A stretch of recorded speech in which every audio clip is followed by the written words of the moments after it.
All right, everybody, put your hands together for Shari. Yeah, I'm not going to hold it. We're all going to start tonight with one deep yoga breath for relaxation. Everybody. I'm ready. All right. Trying to come up with a theme for this story, a lot went through my head, and then I came up with a story that really has to do with change in direction and change in attitude in the course of one given day. Story starts. I'm traveling across the United States with one of my very best friends, Pat, who had gone to check out a college in California, and she had called me on the phone, and I was then living with my then boyfriend, soon to be husband, not husband anymore, and she said, do you want to meet me in Monterey and we'll travel across the country? And I looked at him studying for his engineering exam, and I looked at the phone and I said yes. So I flew out to California and we zigzagged across the United States, and we went to many national parks, and we ended up in Estes Park in Colorado, which is really an amazing place. And so we stayed in what was really kind of like a dude ranch, but not really a dude ranch. It was more like a dude hostel. And at that point in time, we had several days to spend. And I have short lists, I have long lists, and they change over the years. But back then, many years ago, my short list, who gets it, I wanted to find antlers. I really had this desire to find animal antlers. But I've always been a pacifist, so they had to be the kind that would slough off the animal. It had to be a sloughed off antler. So here's this guy. I wake up in the morning, I pack my backpack, I put water in it, and I have my big heavy 35mm camera hanging off my neck, which was enough weight to begin with, because back then they weighed like 18 pounds. And I had my bungee cords with me, because you never leave home without a bungee cord. And so I looked at this old man who was sitting in a chair at the dude hostel. And I said to him, I really want to find some antlers. Like, can you tell me where there's any trails that I can go up that mountain and like find some antlers? And he looks at me, and he goes, well, you go around this barn over here, and you push through the gate, and you go up that dirt road over there, and you're going to go up the mountain, you go find yourself some antlers. And I said, well, what are the trail markers like? Like, are they like yellow and green and red, or are they little rock cairns that are built up? You know, honey, ain't no rock cairns, ain't no trail markers. You just go up that mountain, you find some antlers. When you're finished, you come back down. So there I am, happy as a clam. I'm happy when I'm hiking. Make new friends and keep the... Why is it when I hike, they are the only two songs that I ever sing? And I've done a lot of hiking in my time. And somehow I go back to the Brownie days, and those are Brownie songs. If you've ever heard them and you were a Brownie Scout, you know them. Because you have to ward away mountain lions, you have to ward away bears. So I had to make a lot of noise. So I continue up the mountain with my hiking stick, and then I realized I've changed my direction, and I'm completely lost. But that seductive idea of getting antlers propelled me forward, and I took practicality and I just put it behind me. And so I'm hiking, and lo and behold, oh my God, there is an animal's skull laying on the ground. And I look at it and I get close to it and I go, there's still brain tissue in this animal's skull. But I have to have that animal skull. So I take my hiking stick and I put it through the eye sockets and I put it over my shoulder and I carry the very end of the hiking stick like right here so that that skull is as far away from my face as it can possibly be. Continue hiking. Keep the old one as silver and the others go. Okay. Oh my God. There's an antler. There is, I pick up a 6-point deer antler. And I'm ridiculously happy. And I'm like, make new friends and keep the old one. Keep going up that mountain. I'm getting higher and higher. Look down on the ground. Oh my God. Here is a 6-point elk antler. Now, if you've ever held antlers, they're really heavy. So I have a deer antler in one hand. I have a huge, heavy elk antler in the other hand. I have a hiking stick with a rotten skull on my back. I have no idea what to do. Being the creative person that I am, I pulled out my bungee cords. I hooked the back of the antlers around the back of my neck, and I bungee corded them to my body.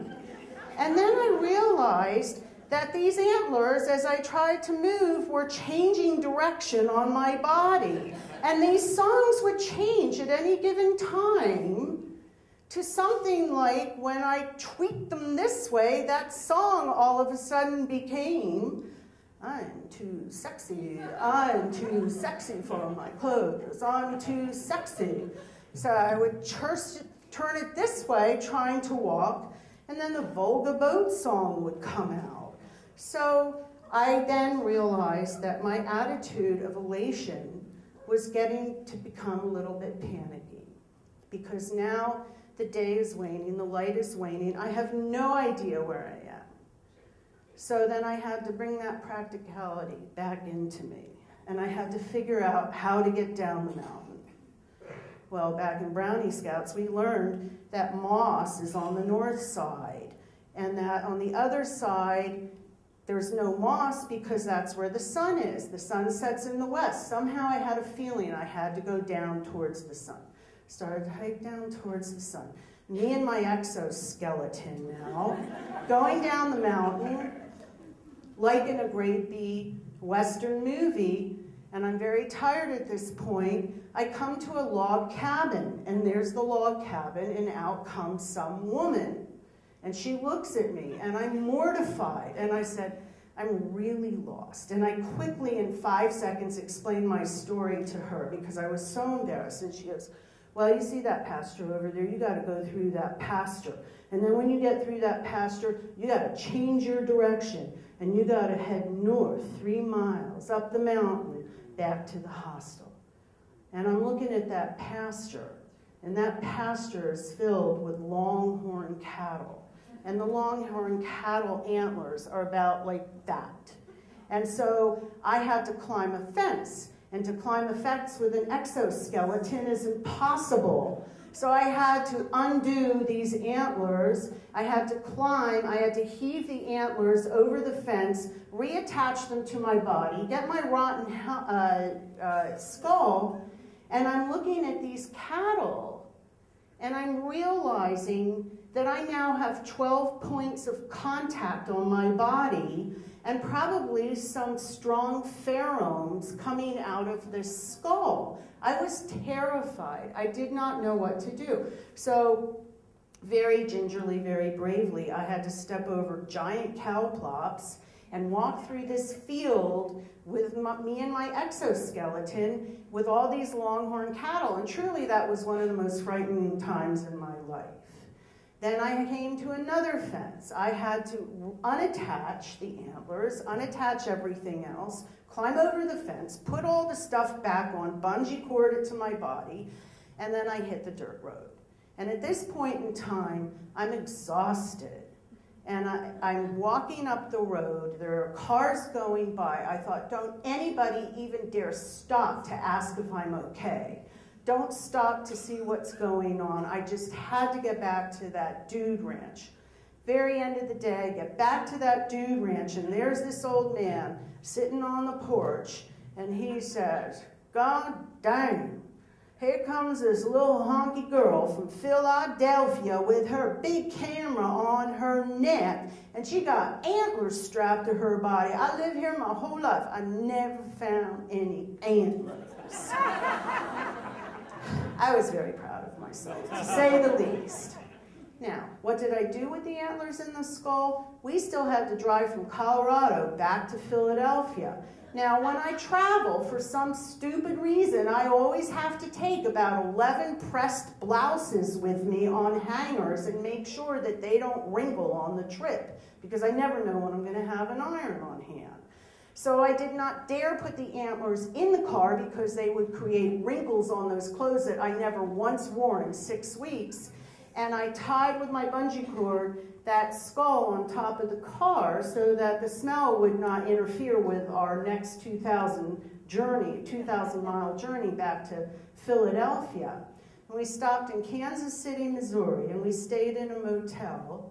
And I remember taking that skull and putting it outside the motel door and waking up the next morning and hearing, "Mabel, what the hell is that thing?"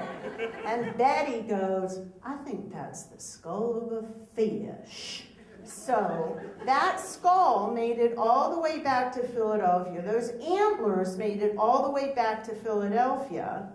I put those antlers in my house, and instantly my 2 cats lunged at them and started gnawing on the tips of the antlers like crazy. And I'm thinking, my God, what's going on? This is pre-computer internet days, so I had to do some research, which is just basically talking to people.